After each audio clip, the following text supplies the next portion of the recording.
Hello friends, कैसे हैं आप।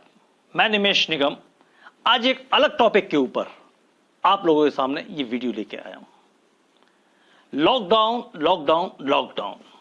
सरकार ने अगर लॉकडाउन की घोषणा करी थी तो वो हम सब की बहुत चिंता करती थी, करती है और करती रहेगी। शायद इसीलिए इस लॉकडाउन को उसने किया जिससे हम सबका जीवन सुरक्षित हो सके। लेकिन इस बीच में अगर सब लोगों को चिंता लगी रही तो सिर्फ इस बात की कि मेरा जॉब रहेगा या नहीं, मेरा काम रहेगा या नहीं रहेगा, इसी चीज की सिर्फ और सिर्फ निरंतर उसको चिंता लगी रही। वाकई में ये सोचने वाली बात तो थी कि मेरा जॉब रहेगा या नहीं रहेगा, काम मिलेगा या नहीं मिलेगा।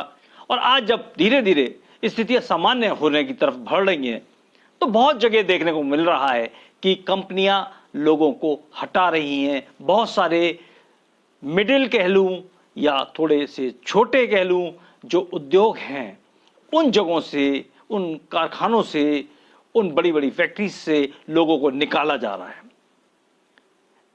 मैं जब इस चीज को सुनता हूं तो बेहद दुख होता है।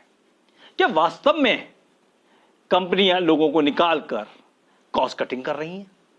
क्या वो एक ऐसी जगह है जहां कॉस्ट की कटिंग कर कर कंपनियां बहुत कुछ बचा सकती हैं? शायद मेरे हिसाब से नहीं। क्योंकि अगर जिन लोगों को कंपनी ने बहुत दिनों से बहुत कुछ सिखाया, बहुत कुछ जानने दिया और अपने एटमॉस्फेयर में, वर्किंग एटमॉस्फेयर में, वर्किंग कल्चर में उन लोगों को ढाला था, उनको ट्रेनिंग्स दे के, उनको बड़े बड़े प्रोग्राम्स कराकर अपने एचआरडी के और उनके स्किल्स को बहुत कुछ बढ़ाया था, आज उनका कोई भी फायदा उठाने की बारी वो ढंग से आने से पहले ही शायद उस पिक्चर का पर्दा गिरा चुकी है। अगर इस चीज को गौर से देखें तो मित्रों बिल्कुल पक्की बात है कि ह्यूमन अकाउंटिंग जैसी जो चीज थी वो बहुत कुछ एक तरफ कचरे के डिब्बे में डालने की तैयारी सी हो गई है। ह्यूमन अकाउंटिंग एक बहुत बड़ा शब्द है।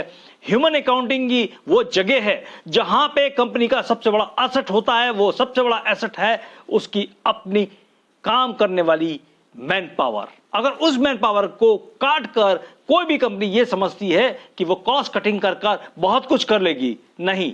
शायद उन सारे लोगों को, जो लोग इस तरफ देख रहे हैं, लोगों को हटाकर अपनी कॉस्ट कटिंग की तरफ ध्यान दे रहे हैं, शायद वो इस चीज को कम कर दें।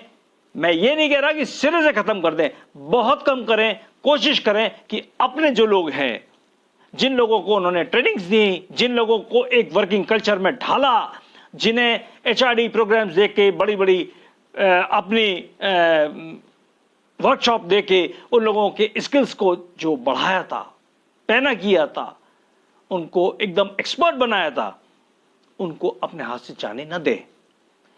क्योंकि यदि ये मैन पावर आज चली गई तो कंपनियों का वही हाल हो जाएगा कि जैसे हम अपने घर की नींव में लगी हुई बहुत सारी ईंटों को हटाकर, निकालकर एक और नया कमरा बनाने की तैयारी करें अपने घर पे। एक नया कमरा तो बन जाएगा लेकिन नींव कमजोर हो जाएगी और कमजोर नींव के ऊपर कोई भी अच्छा महल खड़ा नहीं हो सकता। किसी भी बिजनेस के लिए क्या कंपनियों ने, इस तरीके की कंपनियों ने इस लॉकडाउन के दरमियान ऐसा काम करने की कोशिश करी?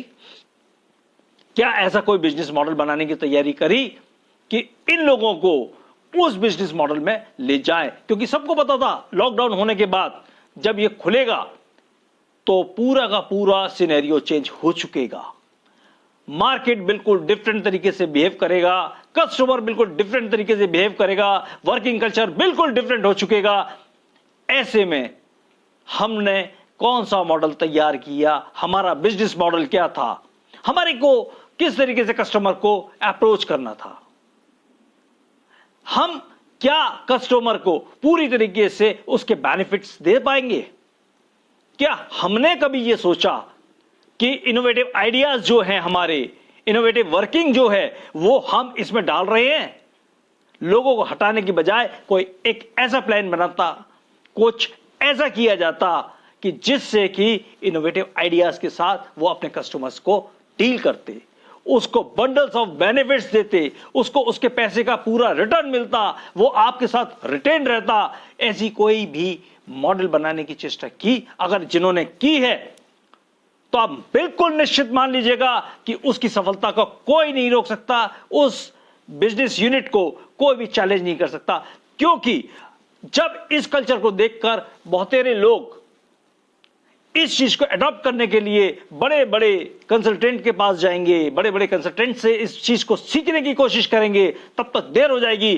फिर यही वो हिसाब हो जाएगा कि मैं बहुत देर में यहां आ पाया साहब, मार्केट के अंदर बहुत सारा कंपटीशन है। कंपटीशन हमने खुद पैदा किया है।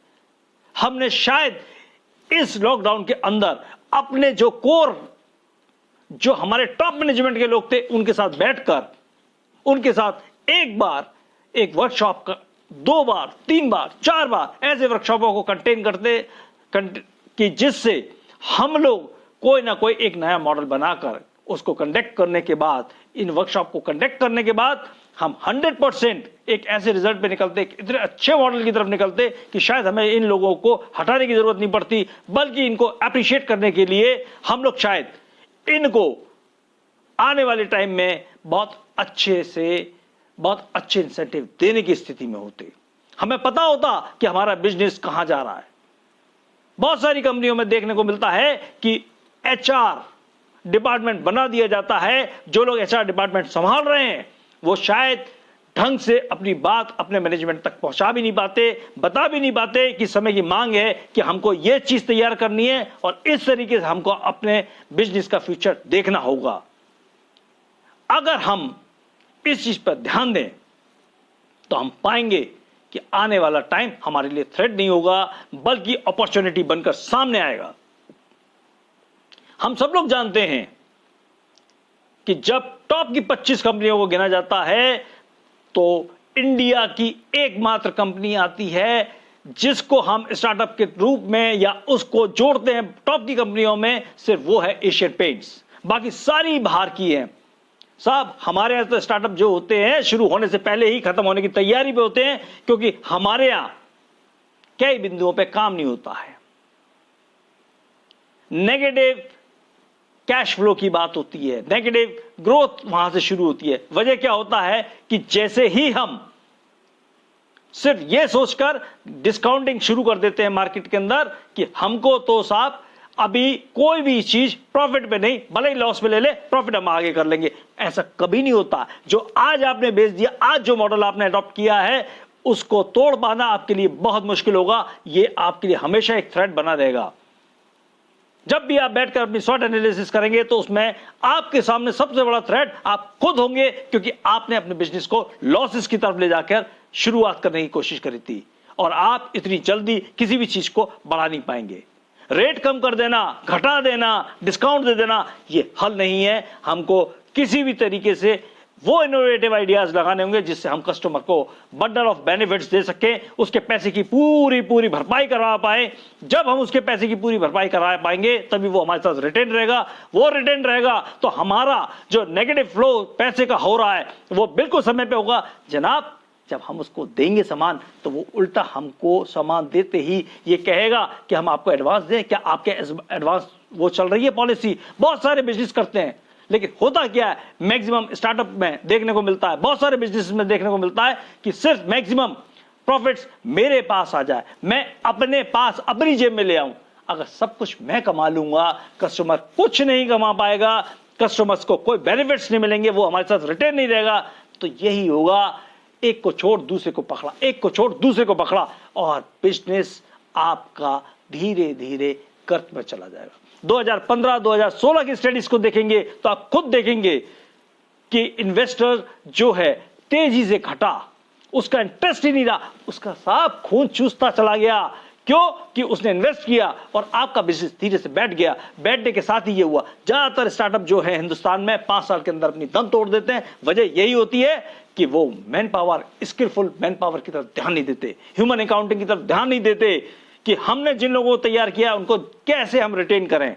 जब वो रिटेन करने की तरफ आते हैं, जो लोग भी इसको रिटेन करने की तरफ आ गए, उन्होंने अपनी सक्सेस की कहानी खुद ब खुद लिख दी।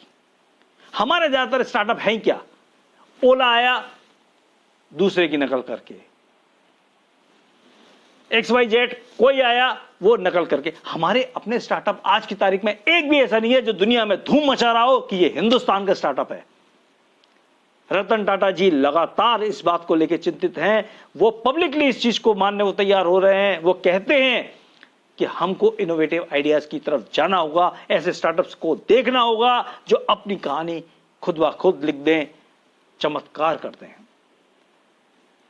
मेरा यही कहना है कि आप ह्यूमन अकाउंटिंग की तरफ ध्यान दें, लोगों को हटाने की बजाय उनका पूरा पूरा ऑप्टिमम यूज करें, अपने लोगों को अपने साथ रोक लें। अगर आप उनको पूरी तनख्वाह नहीं दे पा रहे हैं तो उनको स्टाइपेंड के तौर पर जो उनकी सैलरी है उसका 25%, 30%, 35% कुछ भी दीजिए, जिससे उनको यह लगे कि अभी बिजनेस नहीं चल रहा है, ऐसे में भी कंपनी ने मुझको रिटेन किया हुआ है। और यहां से शुरुआत होगी लॉयल्टी, उसकी आपकी कंपनी के प्रति और कंपनी की उसके प्रति। यही विश्वास जो होगा ये उसको वो ताकत देगा, वो ऊर्जा देगा जो वो आगे चल के आपके लिए कुछ भी कर गुजरेगा।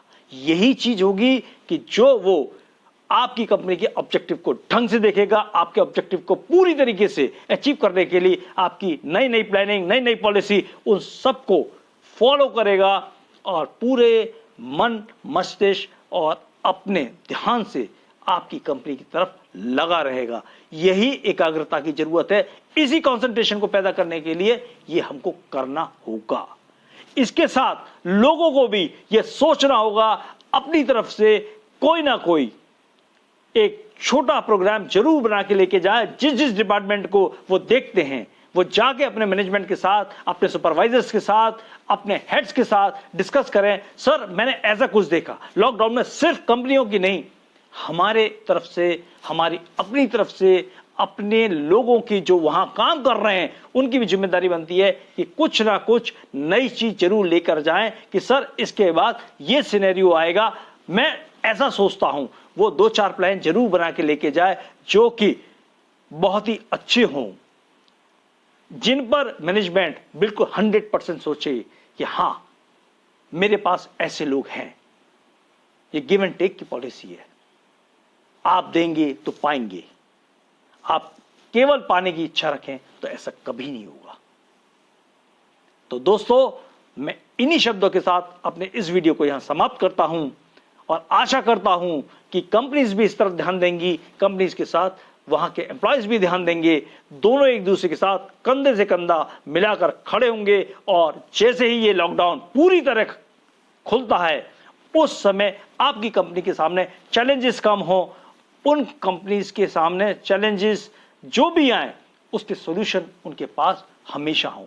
एक्शन A, B, C तीनों स्ट्रेटेजीज उसके पास तैयार रहे। Thank you. Hello friends,